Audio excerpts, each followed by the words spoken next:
nggak sadar? Nggak sadar. Oke.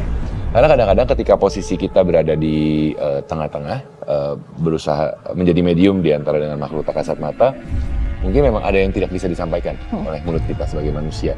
Tapi di saat rasa sudah mulai bertemu, biasanya ada hal-hal tertentu yang tertangkap oleh kita sebenarnya. Gitu. Ya saya ngerasain kalau itu ada ikatan keluarga. Baik. Mungkin nanti kita akan bahas lagi lebih lanjut. Tapi saat ini juga saya akan mengajak teman misteri di rumah. Kita akan sama-sama menyaksikan beberapa video sebenarnya yang memang sempat viral juga di social media. Dan kita akan mengetahui apakah ini memang benar kehadiran nyata dari makhluk tak kasat mata atau hanya sekedar rekayasa. Mungkin bisa diputarkan videonya, silahkan.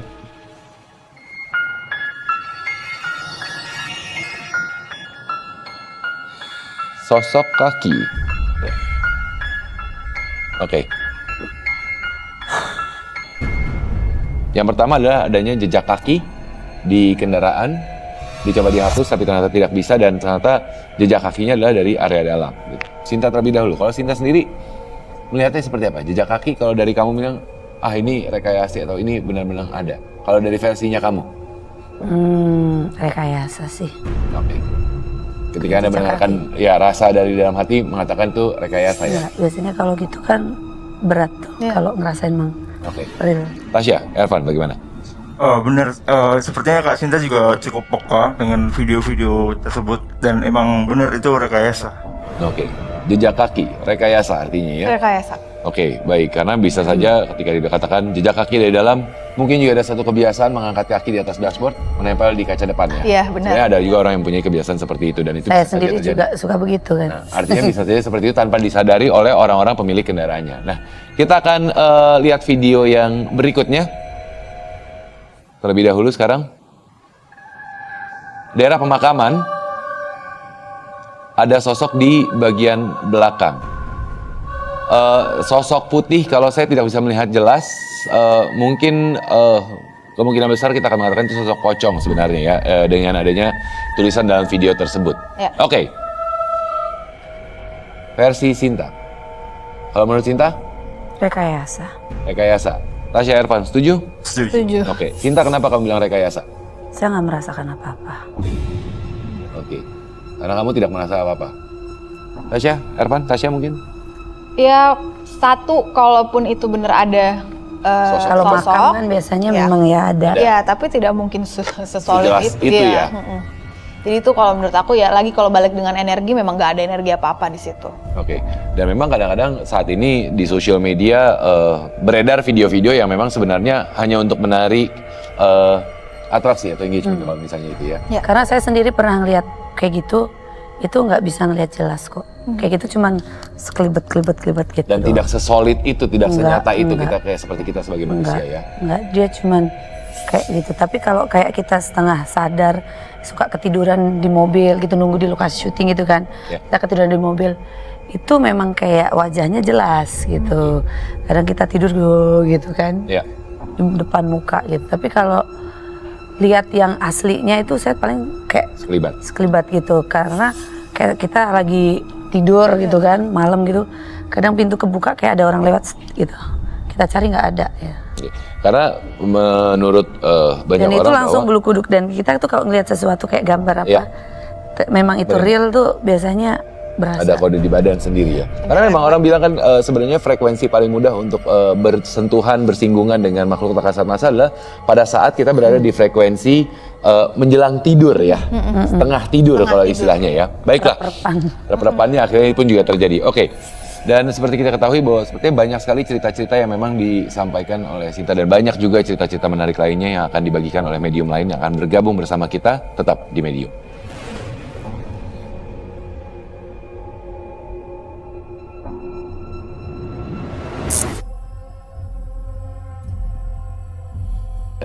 Tasya, kita sepertinya akan membiarkan untuk Sinta duduk di sini. Iya. Sepertinya kamu juga perlu menjaga dia ya. Iya, terus takutnya nyamber terus karena Kak Sintanya sensitif banget. Baik. Tapi bagaimanapun juga saat ini saya akan segera mengundang medium kita yang pertama untuk membagikan pengalaman mistisnya. Saya ajak semuanya untuk berdiri tentunya untuk mengundang Medium kita yang akan bergabung bersama kita malam ini dan membagikan pengalaman mistisnya ada Wina. Baik. Selamat malam. Silakan. Kasih. Wina, penjual kopi, melihat bayangan aneh pada hasil fotonya. Wina, terima kasih sudah menyempatkan diri untuk bergabung bersama Medium di malam hari ini dan saya akan persilakan kepada Wina untuk menceritakan secara langsung kepada Tasya, Ervan, Sinta dan juga teman misteri di rumah pengalaman misterinya Anda. Terima kasih. Saya 5 tahun yang lalu atau lebih saya dagang kopi di daerah Duren Sawit di BKT. Oke. Nah, waktu sekitar jam 9 hujan turun deras sekali. Nah, terus setelah hujannya reda tuh wilayah BKT itu indah sekali. Kelihatan lampu-lampunya gitu kan. Jadi ngundang saya untuk ngambil foto gitu kan. Mau foto itu nyatu jembatan BKT-nya maksudnya. Nah, terus saya ambil tuh, saya foto tuh. Saya maksudnya mau foto jembatan. Jembatannya. Pas hasilnya saya lihat, "Dek, ini apaan, Dek?" Sosok apa yang sebenarnya tertangkap kamera Anda? Tangkap kamera itu foto bayangan putih, tinggi besar, melebihi pohon yang samping dia gitu. Ini kejadian, ini fotonya? Iya. Oke, jadi ada sosok di bagian belakang ya? Di belakang pohon ya sepertinya ya? Di depannya pohon itu. Ya. Tasya, mungkin boleh Tasya saya minta tolong dulu untuk pengalaman dulu dari Wina saat ini. Dan juga mungkin pernah ada pengalaman lain? Mungkin Wina saya persilakan untuk berdiri untuk dilawan terlebih dahulu oleh Tasya.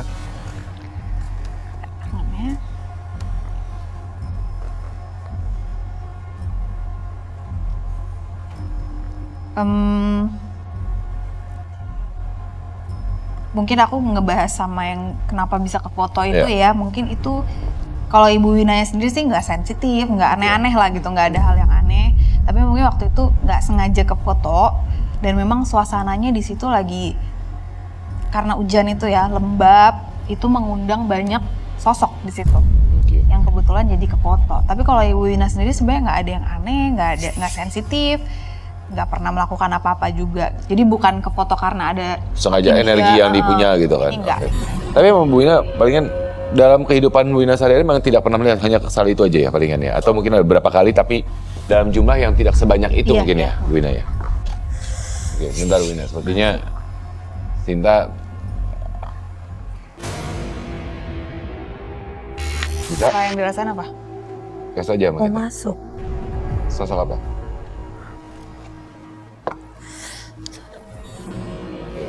Kalau ada melawan, dadanya pasti sakit. Nggak ada yang masuk-masuk dulu ya. Ini ada perempuan memang, tapi masih agak jauh, nggak deket. Oke. Nggak ada yang masuk-masuk dulu, nggak boleh. Kalau saya belum bilang masuk. Bentar tahan. Bisa? Bisa menahan? Aman? Aman? Oke. Jauh kok. Oke, baik. Jadi kejadiannya setelah itu? Pada saat setelah kejadian foto? Dengan hari berikutnya, malam berikutnya, dagangan saya rada sepi gitu. Tidak seperti biasanya gitu ya, menurun. Iya. Terus saya coba ke orang pintar, saya tanyain gitu. Memang iya karena itu. Ya setelah saya komunikasi sama orang pintar begini-begini, akhirnya alhamdulillah agak rame lagi gitu. Oke. Sosok apa? Bentar. Aku ngeliat ada perempuan yang nempel sama ibu nih, kuntilanak.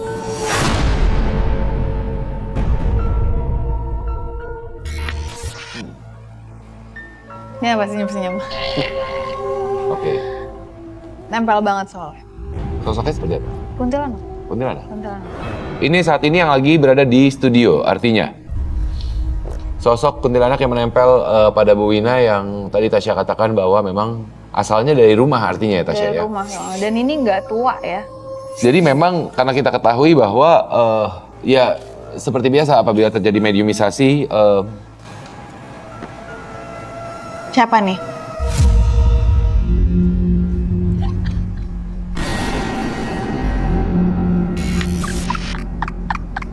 Kamu siapa? Kamu siapa? kamu siapa? Ini siapa? Ini total berbeda sekali dengan sosok yang kita bicarakan tadi. Oke.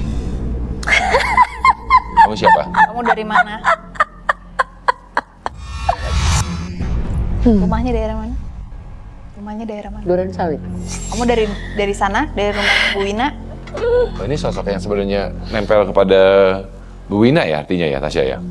Sepertinya. Atau berbeda? Kamu kenapa nempel-nempel? Jadi sekali lagi memang karena tadi di awal juga Sinta pun sempat berinteraksi dengan sosok nenek yang memang mengikuti dia, tapi di lain sisi saat ini posisinya Sinta itu sangat amat sekali menjadi mudah untuk berinteraksi atau menjadi medium. Oke. Ibu atau ibu pernah ada ikut ritual tanpa sengaja gitu?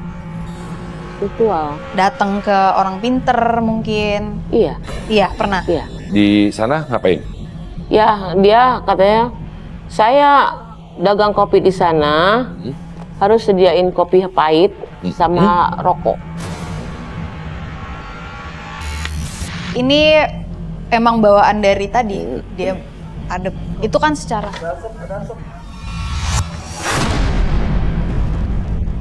oke. Nggak apa-apa. Ini memang laki-laki ini bawaan dari orang pinter tadi ya. Orang pinter itu secara tidak langsung Ibu Wina melakukan perjanjian. Dan itu nggak bagus. Itu nggak bagus. Kak Sinta lihat apa? Yang pegang aku. Orang pinter itu secara tidak langsung Ibu Wina melakukan perjanjian.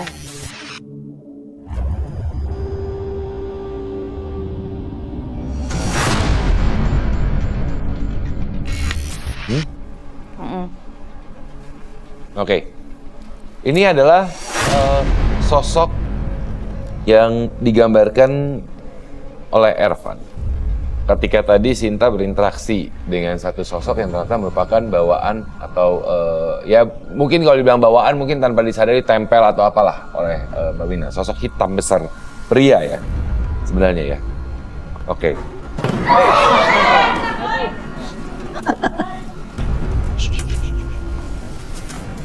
Oke, tadi sempat keluar seperti asap dan kemudian terjatuh.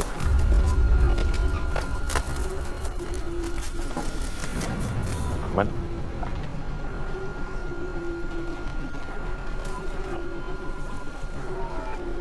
Oke. Dan tadi kita sempat berbicara bahwa Mbak Wina artinya memberikan kopi pahit dan rokok. Ya tanpa Anda sadari bisa saja sosok yang selama ini Anda berikan makanan, akhirnya apa ya, mungkin bahasa kasarnya adalah menganggap Anda sebagai majikan, dia adalah piaraan, karena Anda selalu memberikan makanan dan akhirnya dia menempel. Ervan, mungkin bisa lebih jelas mengenai gambar yang sudah dilakukan ketika tadi sosok tersebut malah berinteraksi dengan Sinta malam ini? Oke, iya, ini adalah sosok mungkin bisa dikatakan genderuwo dan dia posisinya kayak menantang gitu loh. Oke. Tangannya ke pinggang gitu. Ngajak ribut istilahnya ya? Dan dengan tatapan tajam. Makanya dia tadi yang masuk ke Kak Sinta tadi tertawa-tawa. Jadi Nantang. iya benar. Satu hal sih, artinya ini kedua sosok yang lagi negatif sebenarnya. Negatif banget. Dan nantang ya. Ya, karena ya tadi tanpa disadari oleh Mbak Wina ketika setelah kejadian foto sosok tersebut di kamera dan kemudian tiba-tiba datang orang pintar, disuruh sediain kopi, suruh sediain rokok, ditaruh. Artinya kan sebenarnya Mbak Wina juga sudah dikasih tahu sama si orang pintar tersebut bahwa ini adalah untuk konsumsinya mereka. Ya dong, untuk konsumsinya si makhluk-makhluk yang ada di lokasi tempat dagang Anda. Iya. Sebenarnya udah tahu dong. Artinya tadinya sih sebenarnya bertolak belakang ya. Iya. Masa sih ya kita makhluk seperti itu kita kasih kopi, Ya. kita kasih rokok, otomatis kita ngeluarin rokok lagi, biaya lagi. Ya. Cuma ya saya ikutin dulu. ternyata memang setelah saya kasih kopi sama rokok itu rame dagangan saya. Oke, baik. Tapi bagaimanapun semoga ini menjadi sebuah pembelajaran juga buat teman misteri di rumah bahwa tidak ada yang gratis. Terutama ketika berhubungan dengan makhluk tak kasat mata. Ketika Anda dijanjikan untuk mendapatkan ya kemudahan dengan menyediakan konsumsi untuk mereka, bisa saja berdampak panjang pada diri Anda sendiri. Mbak Wina, terima kasih banyak atas kesempatannya dan juga kesediaannya membagikan pengalaman misterinya di Medium pada malam hari ini. Saya akan persilakan Mbak Wina untuk kembali ke tempatnya. Terima kasih banyak. Terima kasih Mbak Wina, silakan. Baik, dan setelah mendengar kisah dari Mbak Wina tadi, bahkan sosok tersebut juga berinteraksi dengan Sinta aman? Aman. Aman ya? Oke, coba bertahan juga terlebih dahulu. Tapi bagaimanapun juga kita masih ada medium lain yang akan bagikan pengalamannya. Dan seperti apa sebenarnya pengalamannya, saya akan mengundang Adeline. Adeline, karyawan toko kecantikan, dihantui oleh arwah yang bunuh diri. Selamat malam, Adeline. Silakan. Baik, silakan duduk teman-teman panelis, Tasya, Irfan, Sinta. Adeline, terima kasih banyak sudah meluangkan waktunya di Medium pada malam hari ini untuk membagikan pengalaman Anda, dan sebelumnya Anda juga sudah mengirimkan foto dan video ya kepada tim Medium untuk nanti akan Irfan coba gambarkan sosok apa yang ada di area tersebut. Dan saat ini saya akan persilakan kepada Anda untuk langsung menceritakan kepada teman misteri di rumah, kepada Tasya, kepada Irfan, Sinta, dan juga ke-30 panelis, bagaimana pengalaman misteri Anda? Iya, waktu itu kan saya lagi nginep di rumah tante saya. Ya. Nah, jadi pas sekitar jam 1 tuh, saya kan lagi masih main HP kan, orang-orang udah pada tidur, saya masih main HP. Tiba-tiba saya dengar orang kayak naik tangga turun tangga gitu. Oke, Nah, suara langkah artinya yang Anda ya, dengar ya. habis di situ kan kok nggak ada orangnya gitu, kok nggak muncul-muncul. Akhirnya saya coba aja tuh, karena berapa kali kayak lama gitu. Oke. Akhirnya pas saya cek tuh nggak ada. Nah di situ saya kaget tuh, langsung ketakutan. Saya langsung lari ke kamar. Saya berusaha tidur tapi nggak bisa tidur. Akhirnya saya main HP tuh, main HP. Selang beberapa menit, pokoknya beberapa menit dari situ saya masih main HP. Terus saya kan keadaan tidurnya tuh berhadapan sama pintu kamar ya. Oke, Ya, kasur Anda langsung berhadapan dengan pintu kamar. Ya, pintu kamar. Nah, pas saya lagi main HP gini, tiba-tiba ada sosok yang muncul tuh di situ tuh. Muncul, terus dia pakai baju putih, rambutnya panjang, pokoknya mukanya tuh ketutupan.